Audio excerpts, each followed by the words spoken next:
আসসালামু আলাইকুম। শুরু করছি চিত্রচিরে চৈত্র মাস পর্ব ৪। লিখেছেন মম সাহা। সন্ধ্যার প্রকৃতি তখন ভীষণ্ণ, সাথে ভীষণ্ণ অষ্টাদশীর হৃদয়। দুপুর হতে এ অবধি সে কেঁদেছে, কাঁদতে কাঁদতে চোখ মুখ প্রায় ফুলে যাওয়ার উপক্রম। তার জীবনের সবচেয়ে কোমল একটা অংশ হলো তার শখের বাগান, অথচ কেবল আজ না, প্রায় এ নিয়ে দুইবার তার সাথে এই ঘটনা ঘটেছে। কেই বা কারা এই কাজটা করে এটা বোধগম্য না কারোরই। কেবল চোখ মেলে দেখতে হয় শখ বাগানের বিধ্বস্ততা। প্রথম যখন এই রকম ঘটনা ঘটল তখন প্রকৃতিতে কেবল আষাঢ় মাস এসেছে, দিন রাত কেবল বর্ষণধারা আপন গতিতে ঝরে যায়। এমনই টানা 2 দিন বৃষ্টির পর ক্ষান্ত হলো প্রকৃতি। বাহার তখন টুরে গিয়েছে। চিত্রারও শরীরে জ্বর, তাই আর বাগানের যত্ন নেওয়া হয়নি।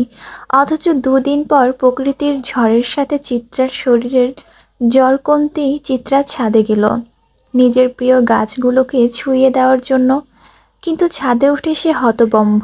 বাগানের সবচেয়ে সুন্দর সুন্দর ফুল গাছগুলোর টব ভেঙে একাকার। বৃষ্টির পানিতে টবের পানি ধুয়ে মুছে কাদায় মাখামাখি ছাদ। সেদিন চিত্রার পাগলের মতন কেঁদেছিল। সবাই বলেছে ঝড়ের কারণে হয়তো টবগুলো পড়ে ভেঙে গিয়েছে, অথচ চিত্রা বিশ্বাস করেনি, মানেনি সে কথা। কারণ যে ফুলের টবগুলো ভেঙেছে সেগুলো নিচেই রাখা ছিল। ওগুলো ঝড়ের বাতাসে পড়লে খুব বেশি হলে টব ফেটে যেত, কিন্তু এমন বিশৃঙ্খলভাবে ভাঙত না। চিত্রার কান্না দেখে সেদিন বিকেলেই তুহিন অনেকগুলো ফুলের চারা এনে দিয়েছিল। অতঃপর একটানা 2 দিন কান্নাকাটি পর চিত্রা সে ব্যথা ভুলেছে। আজ আবার এতগুলো মাস পর একই ঘটনা ঘটল। বাড়িতে এতগুলো মানুষ থাকার সত্ত্বেও ফুলের টবের কি নির্মম অবস্থা। ঘরের দরজায় তুমুল শব্দ হতেই ধ্যান ভাঙল চিত্রার। চোখের অশ্রু ততক্ষণে বোধহয় ফুরিয়ে এসেছে। চিত্রার কাঠের দরজাটার দিকে দৃষ্টি দিল, গভীরভাবে বোঝার চেষ্টা করল কে এসেছে। তার মধ্যে ওহির ডাক ভেসে এলো, চিত্রা দরজা খুলতো, দেখি দরজা খুল। ওহি আপা হসপিটালে ছিলেন সারাদিন, হয়তো এখন এসেছে। বাড়ির পরিস্থিতিতে তো তত ভালো না, ঘরের দৌড় দিয়ে বসে থাকাটা আদৌ মানানসই। চিত্রা জানে এই কাজটা বেমানান, তবুও সে কাজটা করেছে। প্রিয় কিছুর কিঞ্চিত ক্ষতিও যে ভেতরটা ভেঙে দেয়, হোক সেটা মানুষ কিংবা বস্ত্র। চিত্রার ভাবনার মাঝে বাহির থেকে ওহির আবার ডাক ভেসে এলো, চিত্রা খোল না দরজাটা। চিত্রার সারাদিনের অনশন ভাঙল। ঘরের দরজা বন্ধ করে রাখার প্রতিজ্ঞাটাও ঝিমিয়ে এলো। অলস শরীর নিয়ে উঠে দাঁড়ালো সে। ধীর গতিতে দরজাটা খুলে দিতেই মুখমণ্ডলের সামনে দৃশ্যমান হলো ওহি আপার নিষ্পাপ সাদাসিধে চেহারাটা। একে একে চিত্রার মা বড়রাও ছুটে এলো, হুড়মুড় করে ঢুকে পড়ল চিত্রার ঘরে। চিত্রা তখনও নিরুত্তর।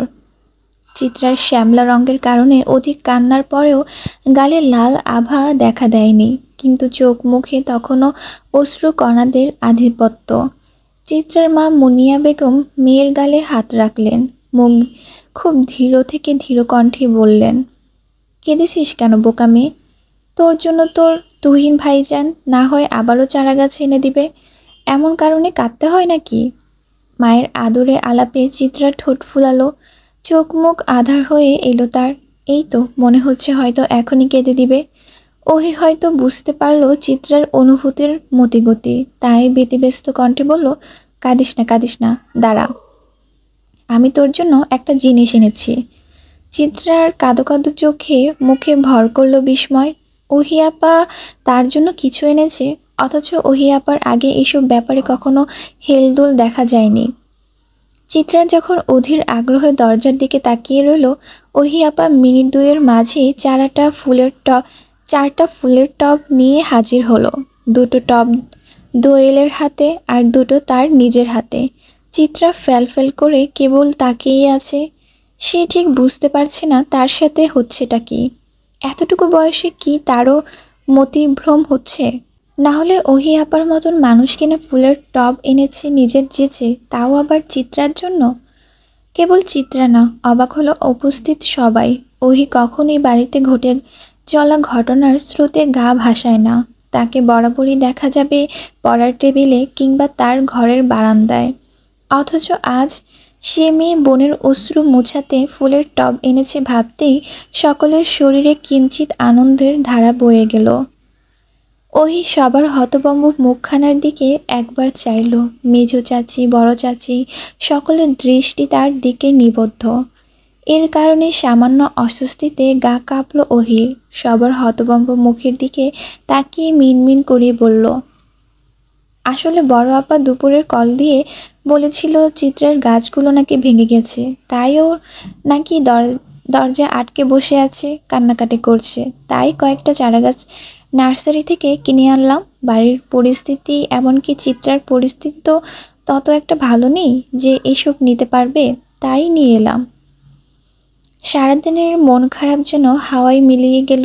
চিত্রা বরাবরই ওহি আপাকে পছন্দ করে বেশি। ওহি আপার দৃঢ়তা সম্পূর্ণ চালচলনটাই চিত্রার পছন্দের কারণ।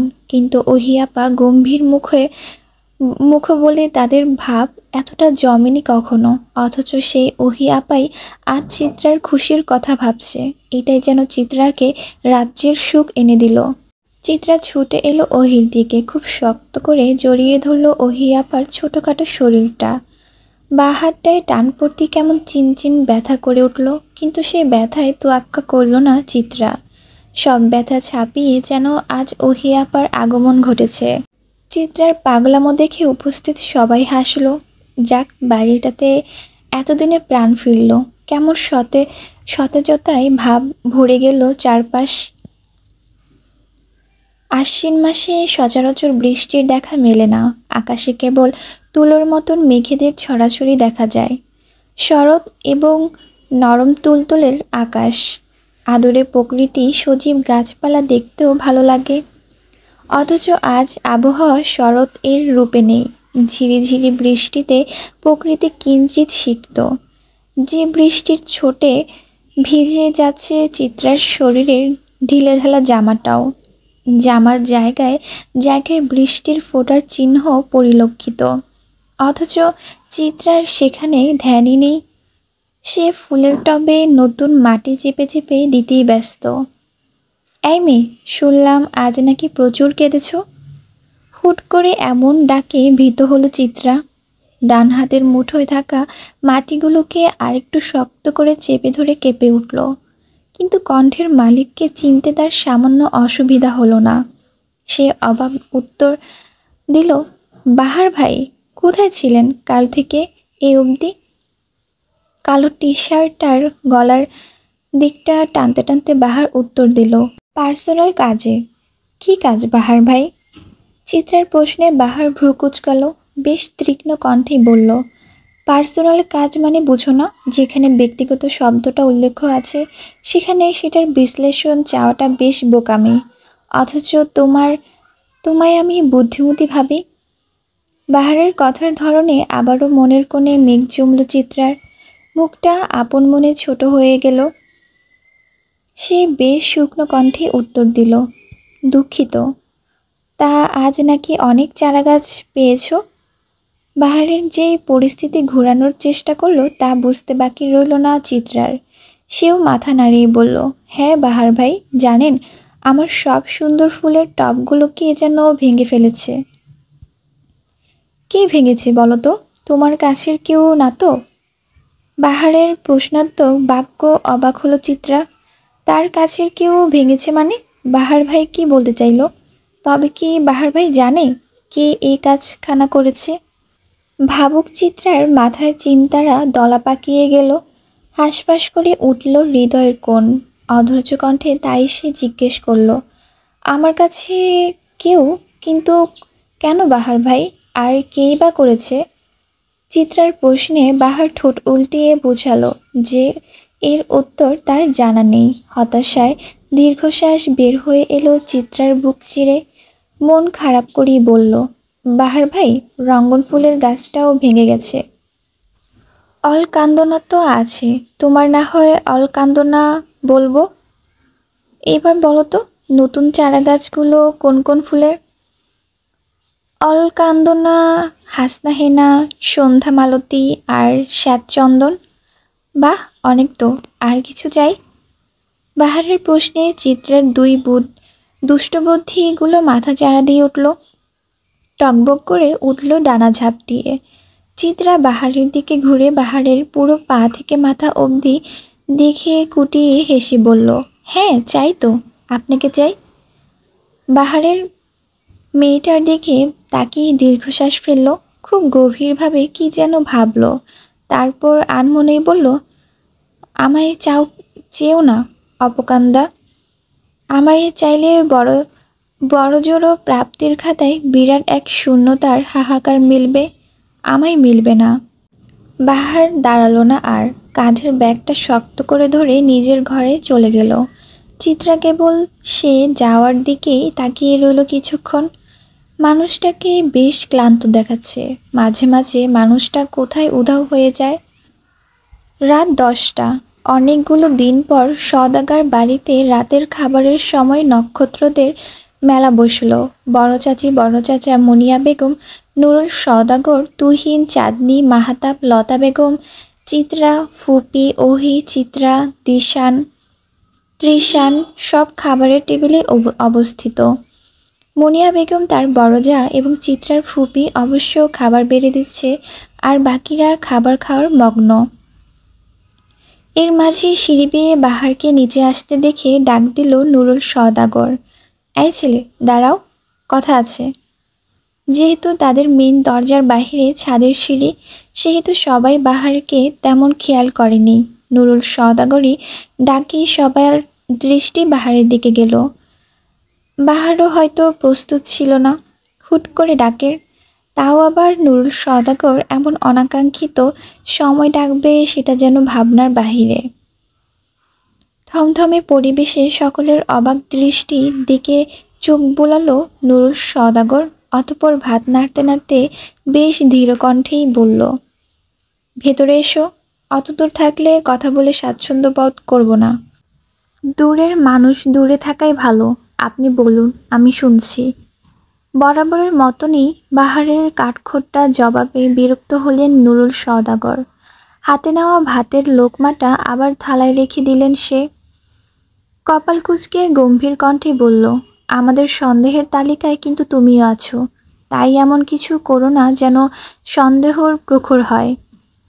এটা তো স্বাভাবিক কথাই, যে লোক নিজের মেয়েকে সন্দেহের তালিকায় রাখতে পারে সে যে আমাকেও রাখবে এটা আমি জানি। নতুন কোনো খবর থাকলে বলেন।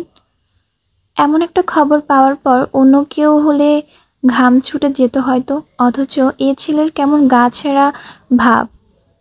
বিরক্তিতে তেতো হয়ে উঠল নুরুল সওদাগরের অনুভূতি।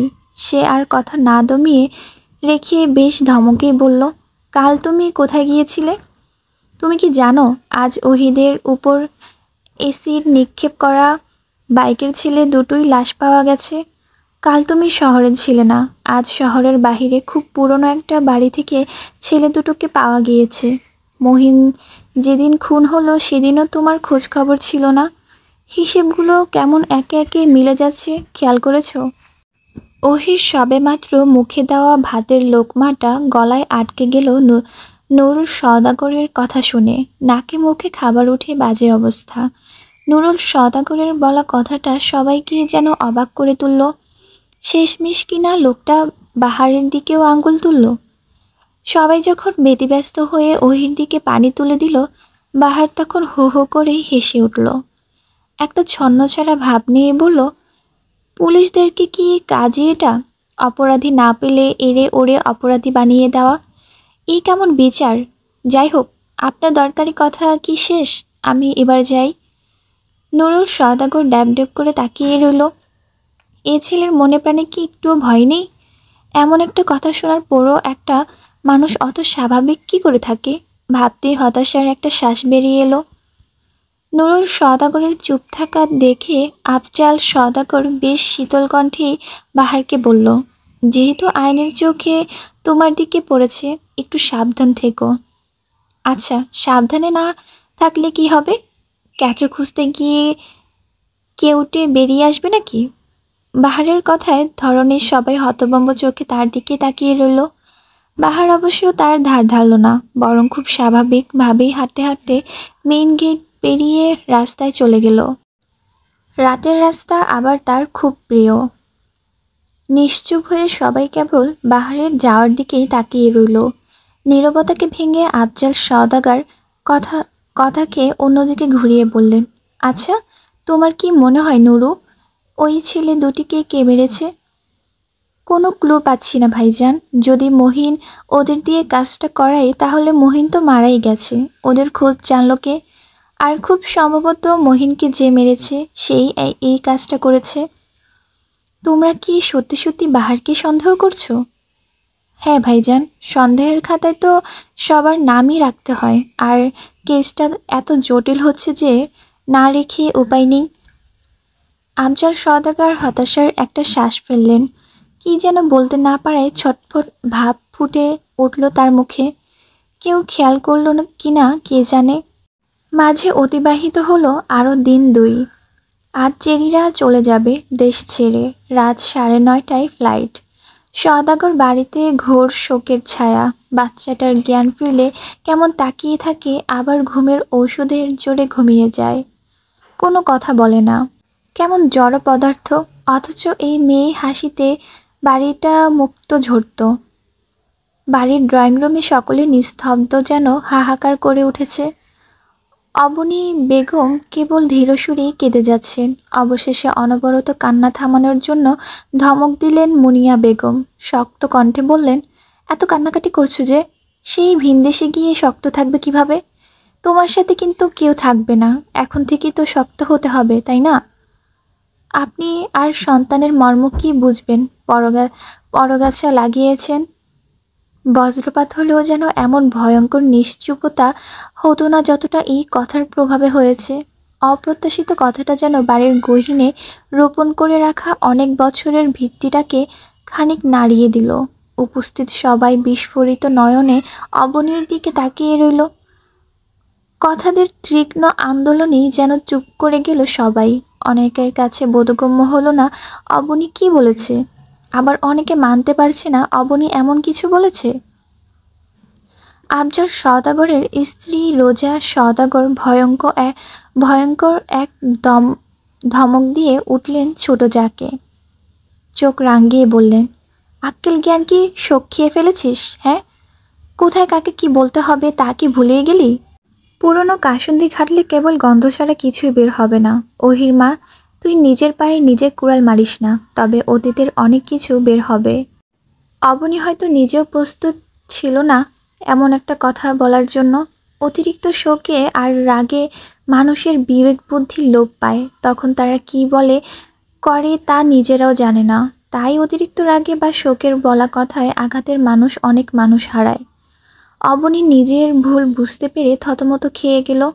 আমতা আমতা কণ্ঠে মুনিয়া বেগমের উদ্দেশ্যে বলল, ছোট আপা, আপনাকে আসলে ওভাবে কথাটা বলতে চাইনি। আসলে সন্তানের চিন্তায় মাথাটা খারাপ হয়ে গেছে। বুঝিনি তো। না অবনী, আমি আসলে বুঝি না সেসব, পরগাছা লাগিয়েছি কি না। মুনিয়া বেগমের খোঁচা মারা কথাটা ঠিক গায়ে লেগে গেল অবনীর। মুখ ছোট হয়ে এলো তার। বাড়ির ছোট সদস্য তুহিন, দৃশান, চিত্রা, ওহি কেবল দেখে গেল এই নীরব যুদ্ধ। তারা হয়তো যুদ্ধের ভাষা কিছুই বুঝল না, কিন্তু এতটুকু তারা ঠিকই জানে যে মুনিয়া আর অবনী নামের নারী দুজন সবসময় একে অপরের বিপরীতে শীতল একটা যুদ্ধ চালিয়ে যায়। অন্যান্য সময় হলে এই যুদ্ধের কোনো কিছুতেই তারা আগ্রহ প্রকাশ করতো না, কিন্তু আজকের ব্যাপারটা একদমই ভিন্ন। আজকের কথার ভাষাগুলো কেমন যেন বিষাক্ত, তিক্ত, কিছু দ্বারা মোড়ানো।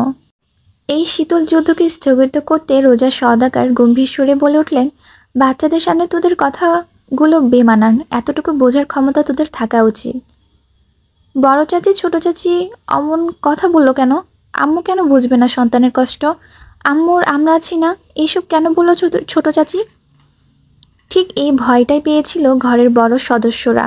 চিত্রার প্রশ্নের তাদের ভেতরের ভয়ের দানাগুলো কেমন শিরা উপশিরায় ছড়িয়ে গেল। নুরুল সওদাগরের ধমকে উঠলেন মেয়েকে, এই, তুমি বড়দের মাঝে কথা বলছো কেন? তুমি কখনো ঠিক হবে না, তাই না? বড়রা ছোটদের মাঝে এমন অহেতুক কথা বলতে পারলে ছোটদেরও সে কথা বিশ্লেষণ চাওয়ার অধিকার আছে আব্বু। আপনি ধমকটা সঠিক জায়গায় ব্যবহার করতে পারেননি বলে আজ মানুষ এসব কথা বলার সুযোগ পেয়েছে। তুহিন সবসময় গম্ভীর ছেলে, কিন্তু সঠিক জায়গায় সঠিক কথা বলতে সে ভুলে না। বোনকে প্রচুর ভালোবাসে কিনা। নুরুল সওদাগরের ধমকে চিত্রার চোখে জলেরা অবাধ্য হলো। টইটুম্বুর হয়ে ঘর ভাসালো চোখের ভেতরের অস্তরণ। ঠোঁট ফুলিয়ে কান্না এলো। বাবা সবাইকে কত ভালোবাসে, অথচ তার বেলাতেই এসে এতটা নিষ্ঠুর হয়ে যায় কেন? তুহিনের কথা যে অবনী বেগম তেমন ভালো লাগেনি তা অবনী বেগমের মুখ চোখের ভাব দেখে বোঝা গেল। সে মুখটাকে পাংশুটে বর্ণ করে তুহিনের উদ্দেশ্যে বলল, ভুল মানুষ মাত্রই হয় তুহিন, তাই বলে বড়দের এভাবে বলা উচিত না। তোমার মতন ছেলের কাছে অন্তত এসব আশা করা যায় না। বড়রা যদি নিজেদের সীমাবদ্ধতা ভুলে যায় তবে এইসব হবে চাচি। আপনার জন্য এই বাড়িতে ইতিহাসটাই ভীষণ আধার, তাই আপনার এসব অসামাজিক কথা না বললেও খুশি হব। সময় ভদ্র মানুষ কিন্তু আদব ভুলে বেয়াদব হয়ে যায়। অবনী বেগম হতভম্ব চোখে তাকিয়ে রইলেন তুহিনের দিকে। তুহিনের মতো ঠান্ডা ছেলে কিনা তাকে এসব বলছে। অপমানে অপমানে শিউরে উঠলেন সে। নুরুল সওদাগরের দিকে তাকিয়ে অভিযোগের সুরেই বললেন, আপনার সন্তান আমার সাথে এমন আচরণ করছে, কিছু বলবেন? নুরুল সওদাগর বরাবরই ছেলের সাথে তর্কাতর্কিতে কম যান, কারণ সে তার ছেলেকে জানেন। ছেলে তার অনেক ভদ্র, কিন্তু মা বোনের প্রতি বেশি পজিটিভ। সেখানে তার এই সত্তার উপর কেউ আঁচড় কাটলে সে হিংস্র হয়ে যায়।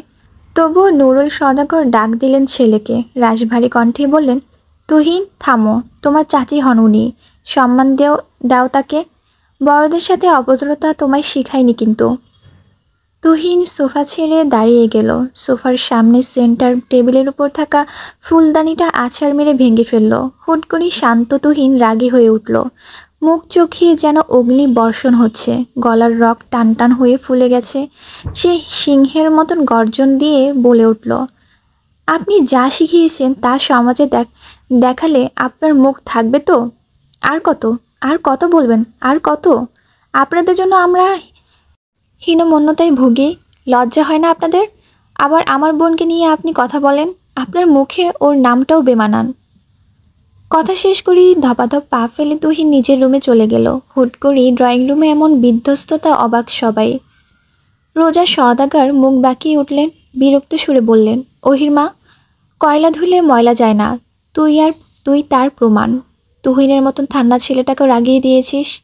তোর জন্য আমার ছোট দেবরটার দেশমুখী হয় না, সংসার থাকতেও বৈরাগী সে। তোর জন্য ওহি মেয়েটার আজ এমন নিস্তব্ধ, অথচ তুই মানুষ হইলে না রে, সংসারটা খেলি, আমার সোনার সংসারে হাত দিয়েছিস। অবনী আঁচল মুখে চেপে কেঁদে উঠল। আজ অনেকের অনেক কথা যেন কেমন ভয়ঙ্কর অতীতের আভাস দিল। হতভম্ব মানুষজন কেবল দেখেই গেল এই কাণ্ড। তাদেরকে আরেকটু অবাক করে দিয়ে ঘরে প্রবেশ করল বিধ্বস্ত বাহার, যার মাথা ফেটে রক্ত বেরিয়েছে, টি শার্টটাও ছিঁড়ে গিয়েছে, ডান হাতের কনুইয়ের দিকে ছিলে আছে। বিধ্বস্ত এই বাহারকে দেখার পর সবার ভেতরের উত্তেজনা পাখা ঝাপটানো শুরু করে দিয়েছে ক্রমাগত। আজ বছর এক তো হতে চলল, মানুষটাকে সবাই দেখছে, অথচ এমন রূপ কখনোই দেখা হয়নি। এজন্য হয়তো অবাক ভাবটাই বেশি। বাহারকে দেখে সবার প্রথম মুনিয়া বেগমই দৌড়ে এলেন, ব্যতিব্যস্ত কণ্ঠে বললেন, বাবা কি হয়েছে তোমার, এত ব্যথা পেয়েছো কিভাবে? ইস, আসো সোফায় এসে বসো। বাহার দ্বিমত পোষণ করল না, বরং বেশ বাধ্য ছেলের মতন সোফায় গিয়ে বসলো। সে সোফায় বসতেই সম্বিত ফিরে পেল সবাই। অতঃপর শুরু হলো হস্তিতম্বী। চিত্রা বাহারের বরাবর সোফাতে বসেছিল, সে উঠে গেল না, উৎকণ্ঠিত হলো না, কেবল নিশ্চুপ হয়ে দেখল বাহারকে। এমন বাহারকে কখনো দেখেনি সে, হয়তো আজ তাই মানতে পারছে না সে দশা। ওহি ঠান্ডা শরবত এনে দিল। চিত্রার ফুপিয়ে দুধের মাঝে হলুদ দিয়ে নিয়ে এলো। মুনিয়া বেগম তোয়ালে ভিজিয়ে নিয়ে এলো, অথচ বাহার শটান সোজা হয়ে বসে রইল, কোনো হেলদোল করল না, ব্যথায় মুখ কুচকালো না। কিন্তু তার ক্ষতগুলো দেখলে যে কেউ বুঝবে ব্যথার গভীরতা ঠিক কতটুকু। সবার এত অস্থিরতা। বাহার নিবিড় রইল, নিবিড়ভাবে পর্যবেক্ষণ করলো যেন সবটা, সাথে দু একবার পলক ঝাপটে দেখে নিল চিত্রাকেও। সবার ব্যস্ততার মাঝে গম্ভীর নুরুল সওদাগরের কণ্ঠ ভেসে এলো। রাশভারী কণ্ঠে সে বলল, মারামারি করেছো? গুন্ডামি করা গুন্ডাটাও যে তোমার মাঝে আছে জানা ছিল না। এমন তীক্ষ্ণ কথার পরিবর্তে বাহার মলিন হাসল, ক্ষীণ সুরেই বললেন, বখাটের খাতায় যার নাম জল করে তার বখাটে গুণ থাকবে না সেটা ভাবলেন কিভাবে? নুরুল সওদাগর হয়তো আরও কিছু বলতেন, কিন্তু তাকে চুপ করিয়ে দিল চিত্রা। খুব ভদ্রলোক ভদ্রতার সাথে সে বলল, আব্বু থামুন। ক্ষত যার এমনিতেই আছে তার ক্ষত বাড়ানোর কি প্রয়োজন? অনেক তো ক্ষত করলেন, মাঝে মাঝে প্রলেপ লাগালেও পারেন। চিত্রা নামের মেয়েটির মুখে যে এমন কথার উচ্চারিত হবে তা সবারই ভাবনার বাহিরে ছিল, যার জন্য উপস্থিত সবাই বিহ্বল দৃষ্টি চিত্রাতে নিবদ্ধ। আজ যেন একের পর এক চমকে তাজ্জব সওদাগর বাড়ি। হুট করে বাড়ির মানুষগুলো যেন বড্ড অপরিচিত হয়ে উঠেছে। এতটা অপরিচিত তারা হয়তো কখনোই ছিল না। উপস্থিত বিস্মিত সব চেহারার মাঝেই কেবল একজনের মুখে চাপা হাসির রেখা দেখা দিল, যে মানুষ চিত্রাকে ঘাত প্রতিঘাত বাণী শুনিয়েছিল। পরপর ছেলে ও মেয়ের এমন উত্তর দেওয়ার ভঙ্গিমায় নুরুল সওদাগরের যেন কথা বলতে ভুলে গেলেন। মেয়ের দিকে কতক্ষণ তাকিয়ে রইলেন নিরুত্তর। আশপাশ হাতড়ে যখন ভাটা পড়ল শব্দগুচ্ছের সমুদ্রে, তিনি নতজানু হয়ে প্রস্থান নিলেন। সে যেন দেখলেন মিছে ক্ষমতার আস্ফালন এখন আর চলবে না। ভ্রমের কার্তুজ্য ভেঙে পড়েছে অনবরত। নুরুল সওদাগর চলে যেতেই সকলের ভেতর থাকা টান টান উত্তেজনাও মইয়ে এলো। বুক ভরে শ্বাস নিল সবাই। তারা ভেবেছে এই হয়তো নুরুল সওদাগরের বাজখায় গলা ফেটে পড়বে, এই হয়তো ছোট্ট চিত্রার পিষে যাবে নুরুল সওদাগরের কথার তীক্ষ্ণতায়। কিন্তু তেমন কিছুই হলো না। রুদ্ধশ্বাস সময়ে পরিসমাপ্তি হলো। সবাই আবার ধ্যান দিল বাহারের দিকে। ছেলেটাকে কেমন ক্লান্ত দেখাচ্ছে। মুনিয়া বেগমের ভীষণ মায়া হলো। ছেলেটার চুলগুলোতে হাত বুলিয়ে দিল, ধীর কণ্ঠে শুধালো, বাবা তোমায় যে বড় ক্লান্ত লাগছে, ঠিক কি হয়েছে বাবা? বাহার সে প্রশ্নের উত্তর দিল না, বরং কেমন কণ্ঠে যেন বলল, আমার আগে একটু ভাত দিবেন আন্টি, বড্ড খিদে লেগেছে। কণ্ঠটা কেমন অসহায় শোনালো, কেবল পেটের ক্ষুধা না, মনে হলো যেন কত বছর না পাওয়ার হাহাকার। বাহারের কণ্ঠে আজ অসহায়ত্ব, খেতে চাওয়ার হাহাকার। মুনিয়া বেগম সাথে সাথে ছুটে গেলেন রান্নাঘরে, প্লেট ভরে ভাত নিয়ে এলেন। তার জীবনে এমন নিঠুর আবদার যেন আর শুনেননি। একটু ভাত দিবেন, কথাটার মাঝে যেন কিছু একটা ছিল যা নাড়িয়ে দিল সকলের অন্তরের অন্তরস্থল। ভাত আনতে কোনো বাক্যবয় না করেই হাত ধুয়ে বাহার খাওয়া শুরু করল। খুব মন দিয়েই সে খাবার খেলো। এতদিনের মাঝে কখনো বাহারকে এমনভাবে খেতে দেখেনি কেউ, বরং হয়েছে উল্টোটা। কত সময় দেখা যেত বাহারের পড়ার টেবিলেই উন্মুক্ত রাখা খাবারের থালা, যার এক বিন্দু খাবার নড়চড় হয়নি। কত কত সময় বাহার খাবারের প্লেট ফিরিয়ে দিত। খাবারের প্রতি তার বড্ড অনীহা, অথচ সে বাহার আজ তৃপ্তি করেই খাচ্ছে। মায়া হলো লতা বেগমের। কাঠখোট্টা মহিলাটাও আদুরে কণ্ঠে জিজ্ঞেস করলো, বাবা সারাদিন খাওনি তাই না? বাহার খেতে খেতে খুব স্বাভাবিক সুরেই উত্তর দিল, না আন্টি, আসলে পকেটে টাকা ছিল না, মাস শেষ তো, টিউশনিও টাকাও শেষ। বেকার মানুষের বেঁচে থাকাতেই তো যুদ্ধ আন্টি, সে যুদ্ধে আমাদের ভাত না খেয়ে কতগুলো দিন কাটানোর গল্প থাকে, ফুটপাতে রাত কাটানোর গল্প থাকে, প্রিয় মানুষ হারানোর গল্প থাকে, আপন মানুষের আবদার পূরণ করতে না পারার গল্প থাকে, সাথে গল্প থাকে আমাদের বখাটে হওয়ার। দরিদ্রতা এমন একটা রোগ যা মানুষকে বেহায়া করে দেয়, আর বেকারত্ব এমন একটা অভিশাপ যা মানুষকে লজ্জাহীন করে দেয়। অথচ পরিণীত আমাদের বাঁচতে হয় লজ্জায় হীনমনতায়। সিগারেটের ধোঁয়া দেখে মানুষ ঠাট্টা করে বলে বেকারের বিলাসিতা। কেবল ওই নিকোটিন জানে কত হাহাকার উড়িয়ে দেই আমরা সেই ধোঁয়ায়। মানুষ তো শালা বেঈমান, নিকোটিন অন্তত সেটা না। কথা শেষ, সাথে খাওয়াও শেষ। সবাই কেবল নীরব শ্রোতা। বাহার ছেলেটা এত কথা বলতে জানে এটা কেউ জানতই না। এক বাক্য থেকে দু বাক্য কোনো কথা তার গিয়েছে কিনা সন্দেহ। আর আজ সে ছেলে কিনা বেকারত্ব হাহাকার পাঠ করলো। অথচ এতদিন সবাই ভাবতো বাহার মানেই ভব ঘুরে, ডোন্ট কেয়ার, ভাবের ব্যক্তি, ব্যথা আঘাত যাকে ছুতে পারে না।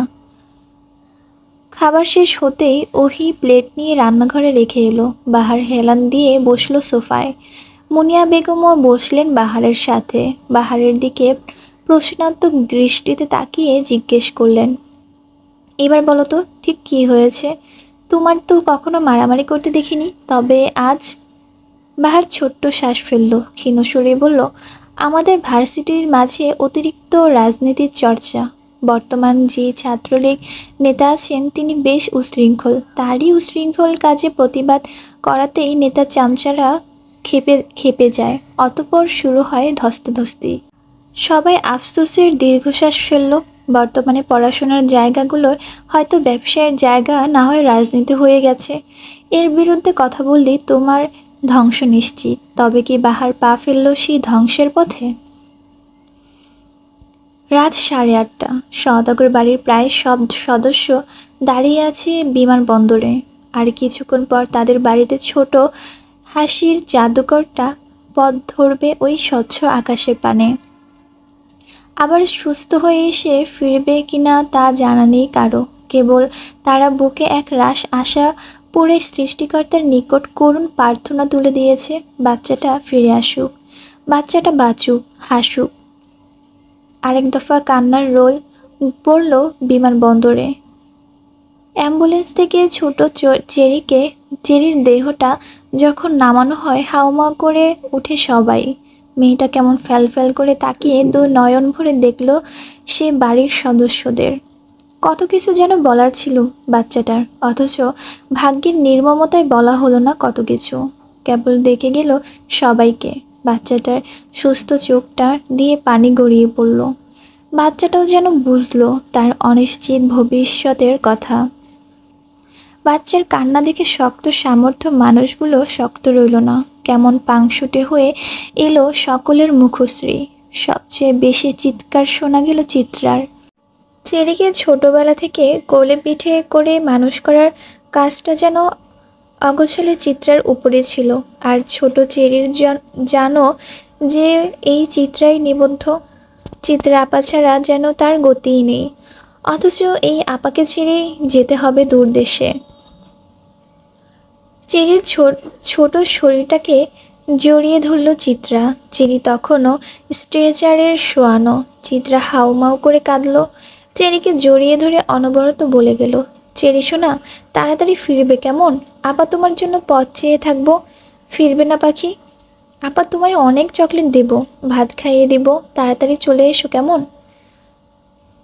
আপার কান্না হয়তো সহ্য হলো না বাচ্চাটার। সে কেবল ডানে বামে ধীর গতিতে মাথা নাড়ালো, হয়তো কান্না না করার ইশারা করলো। একে একে পরিবারের প্রত্যেকটা সদস্যের সাথে ভাব বিনিময় করলো সে। হয়তো এই শেষ যাওয়া, আবার এমনও হতে পারে হয়তো ফিরে আসবে সে। এক অনিশ্চিত উৎকণ্ঠা নিয়ে সবাই বিদায় জানালো চেরিকে। প্লেন যতক্ষণ না আকাশে উড়ল ততক্ষণ সবাই বিমুখ হয়ে চেয়ে রইল। কত মজা আনন্দ আর হবে না। সওদাগর বাড়ির কোনায় কোনায় যেন শূন্যতার আভাস। চেরিদের প্লেন গন্তব্য ধরল মুনিয়া, চিত্রা, ওহি, নুরুল, আফজাল, সওদাগর, তুহিন। যেতে যেতে চিত্রা আবার পিছু ফিরে তাকালো। পিছুটা যে বড় টান। রাত তখন 11টা। ঢাকা শহরের তুমুল জ্যাম পেরিয়ে অবশেষে নিজ বাড়ির গেটের সামনে এসে দাঁড়ালো চিত্রাদের গাড়ি। ক্লান্ত দেহ, দুঃখ ভারাক্রান্ত মন নিয়ে যখন তারা বেরিয়ে এলো, বাড়ির দারোয়ান চাচা হুড়মুড় করে ছুটে এলো, যেন এতক্ষণ সে তাদের অপেক্ষাতেই ছিল। নুরুল সওদাগর গাড়ির দরজা লাগিয়ে শান্ত কণ্ঠে প্রশ্ন করল, কি হয়েছে? আপনাকে এমন লাগছে যে? বৃদ্ধ দারোয়ান ফ্যালফ্যাল করে কেঁদে দিল বাচ্চাদের মতন। অভিযোগ করে বলল, স্যার, বাহার বাবাকে পুলিশ নিয়ে গেছে একটু আগে।